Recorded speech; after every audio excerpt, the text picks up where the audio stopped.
আমাদেরকে সমাজ দিচ্ছে না। এমত অবস্থায় যদি আমাদেরকে রাষ্ট্র ইনভেস্ট না করে, রাষ্ট্র আমাদেরকে না নেয়, তাহলে আমাদের আত্মহত্যা ছাড়া কোনো উপায় থাকবে না। প্রিয় শিক্ষার্থী ভাইরা আমার, প্রিয় সাংবাদিক ভাইরা আমার, দেখেন আজকে এই যে অভিনব প্রতিবাদ করা হচ্ছে, উনি চেনাতন মানুষটা, উনি ঢাকা বিশ্ববিদ্যালয়ের একটা আইন বিভাগের স্টুডেন্ট ছিলেন, যেখানে আমাদের বাংলাদেশের বিনির্মাণের সভাপতি জাতির জনক বঙ্গবন্ধু শেখ মুজিবুর রহমান করেছিলেন।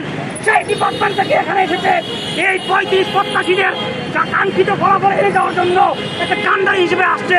আজকে উনি ওনার সার্টিফিকেটকে গলায় ঝুলিয়ে রাষ্ট্রকে জানান দিতে যাচ্ছে ঢাকা বিশ্ববিদ্যালয়ের একটা বঙ্গবন্ধু ডিপার্টমেন্টে একজন স্টুডেন্ট হয়েও সেখানে উনি আজকে ইংবিলে আজকে চাকরি পাচ্ছে না। আজকে উনি এই প্রতিবাদ জানানোর জন্য আপনাদের কাছে আসছে।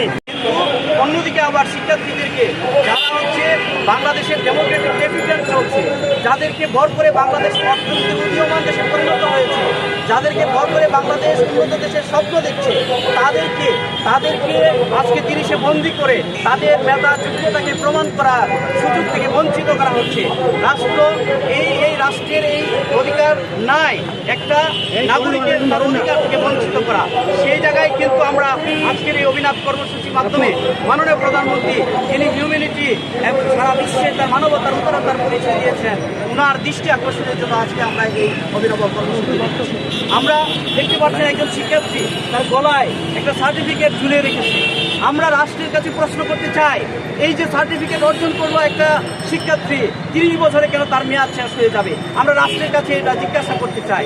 আমরা জনপ্রশাসন মন্ত্রী জনাব ফরহাদ হোসেন সাহেবের কাছে আমরা জিজ্ঞেস করতে চাই, যে সার্টিফিকেট একটা শিক্ষার্থী তার নিজের যোগ্যতা দিয়ে, অর্থ দিয়ে, সময় দিয়ে অর্জন করলো, সেই সার্টিফিকেটের মেয়াদ কেন 30-এ শেষ করে দেওয়া হবে? সেই সার্টিফিকেটের মেয়াদ শিক্ষার্থীরা 30-এ বন্দী থাকতে চায় না। আমরা মেধাবীদেরকে হারাচ্ছি, এই যে মেধা পাচার হচ্ছে, এই দায় জনপ্রশাসন মন্ত্রী নিতে হবে, এই দায় রাষ্ট্রের নিতে হবে।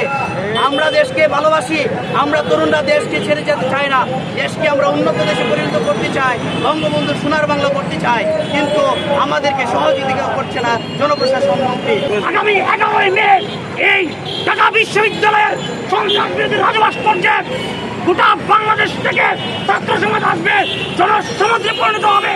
যতক্ষণ না পর্যন্ত দাবি বাস্তবায়ন না হবে, ততক্ষণ পর্যন্ত তারা পড়ার টেবিলে ফিরে যাবে না। প্রিয় সাংবাদিক ভাইরা আমার, দুঃখ অনেক আছে, কষ্ট অনেক আছে, অনেক কথাই বলতে হবে। আমাকে সংক্ষিপ্ত সময় বলে দিয়েছে, তাই আমি একটা লাস্ট মুহূর্তে একটা ঘোষণা দেবো। সেটা হচ্ছে, আজকে যদি লক্ষ লক্ষ বেকার শিক্ষার্থীদের সাথে কোনোভাবে প্রতারণা করা হয়, জনপ্রশাসন মন্ত্রীকে আমি বলছি, অনুরোধ করছি, উদাত্ত আহ্বান জানাচ্ছি, আপনি এক একটা সময় এক একটা কথা বলেন। প্রথমে বলছেন এটা সরকারের নীতিগত সিদ্ধান্ত।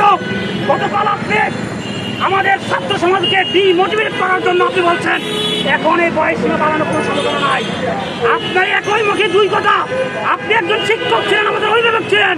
আমরা চাচ্ছি আপনি শিক্ষক হয়ে, ছাত্র সমাজের অভিভাবক হয়ে, আমাদের কান্ডারি হয়ে, আমাদের অভিভাবক হয়ে